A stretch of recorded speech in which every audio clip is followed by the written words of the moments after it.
Hello everyone, welcome to my channel. I hope everyone is having a wonderful day. Before starting the video, please go ahead and hit the subscribe button and give this video a like up. Just to make things clear, I do like Triple H and I do consider him one of the best of all time. Today he is a fantastic and ruthless businessman who will surely take WWE to new heights when and if Vince McMahon ever steps down. However, we all know he used his ego and backstage politics to climb through the ranks rather quickly and then put things favorably in his direction going forward. Some of the times it wasn't a bad decision, but others he just let his ego control things, and that brings me to these top 10 pay-per-view matches Triple H should have lost. Carlito was always a star in the making, defeating John Cena for the WWE United States Championship in his debut match and winning the Intercontinental Championship during his first appearance on Raw. WWE certainly seemed to have big things planned for the son of Carlos Colon. It just never really panned out though, and this loss contributed to why. After he had suffered a legitimate torn right quadriceps in early 2007, Triple H returned at SummerSlam 2007 and quickly ran through Booker T in 8 minutes. He would then reignite his feud with Vince McMahon, with McMahon selecting Carlito to face the Game at Unforgiven. This was Carlito's big chance to be a player. The match was even announced as a no disqualification match where the NODQ rule only applied to Carlito. This surely meant the seemingly new top heel would score the win and set up bigger things to come, right?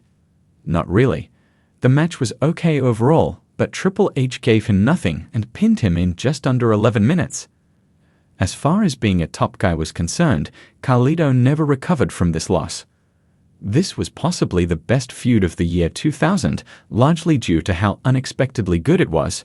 Triple H and Kurt Angle worked so well together that they would also feud in 2001, 2002 and now, 18 years later, in 2018.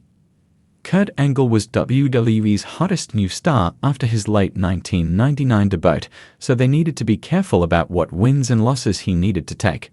Things were a little rocky for Kurt for a while after taking in quick squashed pay-per-view losses to The Big Show and The Undertaker, but it seemed like this love triangle feud would be where it turned around.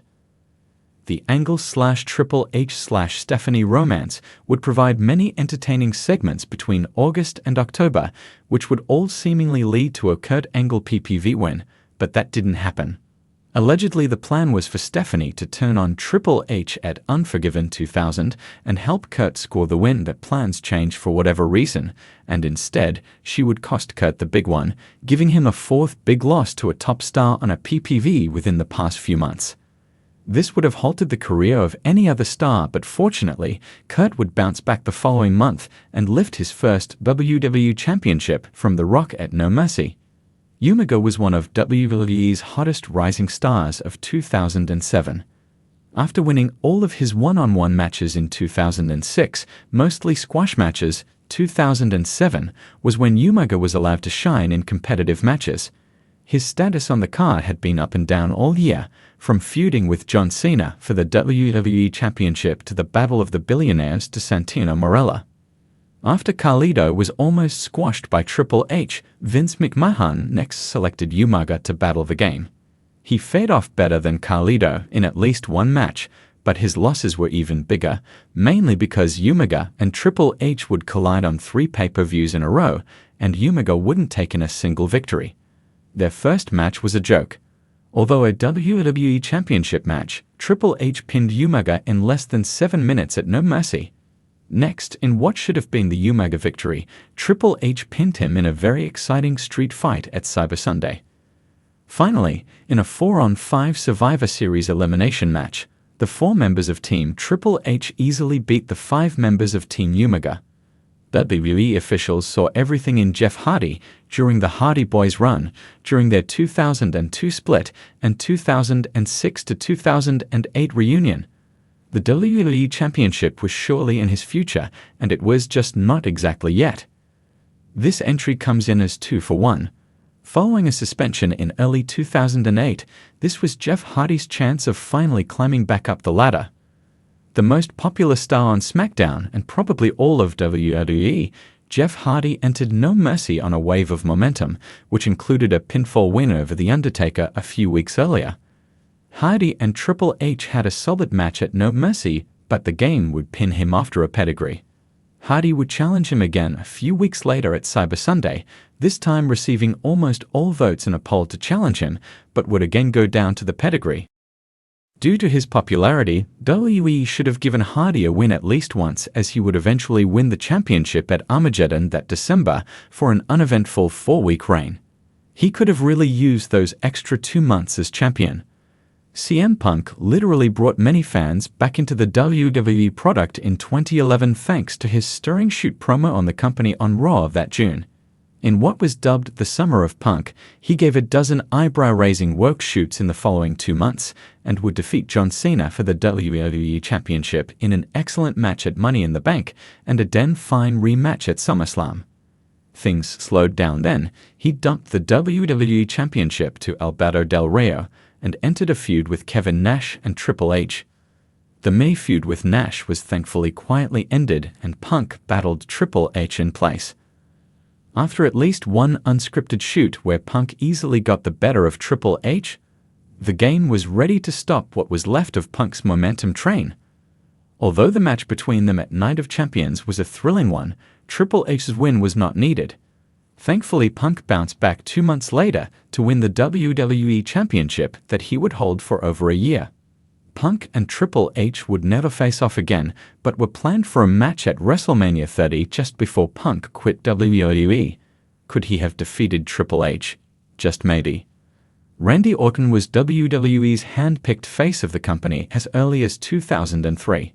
He was given a major boost as a member of Triple H's Evolution stable and was one of the best performers on Raw throughout 2003 and 2004. Then the plan came to have him shoot up the ladder on his own, and things got a little messy. Orton captured the world title at SummerSlam 2004 much earlier than planned. Allegedly, the plan was for Orton to win the 2005 Royal Rumble and basically be the Batista of that Triple H vs Batista feud. However, Orton was getting more popular every week, which likely contributed to the alleged change of plans. In a memorable segment, Evolution turned on Orton on the post-SummerSlam Raw and began his face run, and it would almost immediately go crashing down. Triple H would surprisingly defeat Randy for the World Championship at Unforgiven, ending the Legend Killer's reign at just 28 days. The loss killed almost all of Orton's momentum instantly. Fans just seemed to have lost interest after this, and Orton would lose to Triple H 2 more times on pay-per-view before his planned redemption at WrestleMania 21. It would be 3 years later before Orton would be a world champion in WWE again, this time trading victories with Triple H in several championships pay-per-views over the next 2 years. Chris Jericho would surprisingly upset Triple H in a WWF Championship match on the April 17 episode of Raw. Referee Earl Hebner made a fast count when Jericho pinned Triple H, causing Jericho to win the title, but later reversed the decision due to pressure from Triple H, and WWE does not recognize Jericho's reign as champion.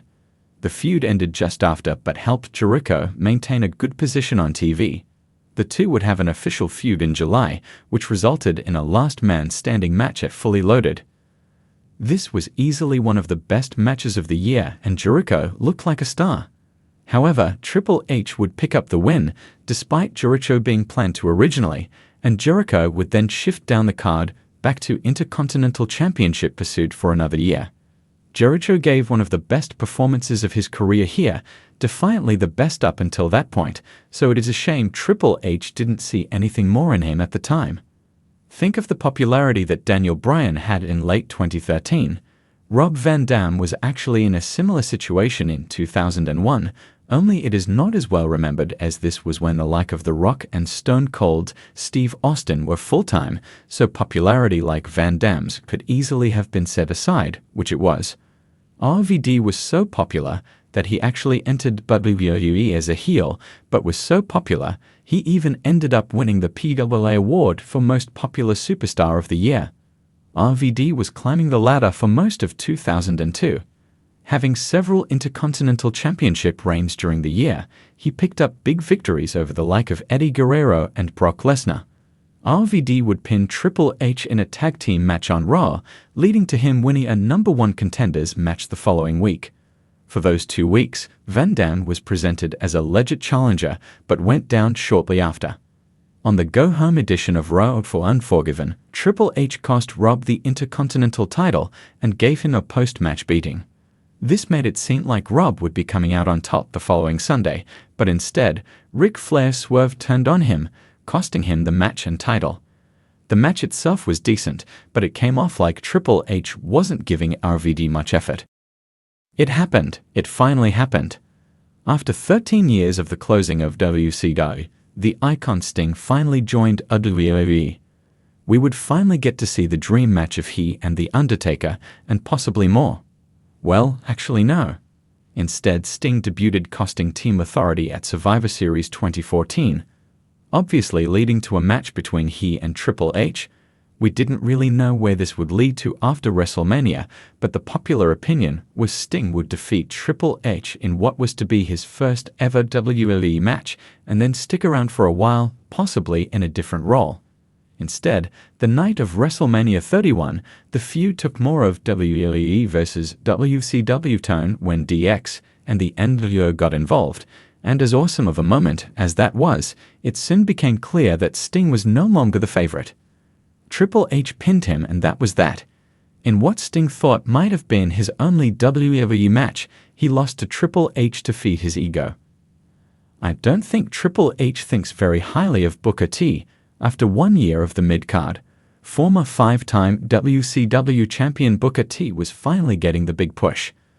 The build-up to his match with Triple H for the World Heavyweight Championship at WrestleMania, complete with racism, making Booker's WCW career look like a joke and bringing up his young criminal record, was designed to give Booker T the WrestleMania moment he deserved. This was, in fact, true.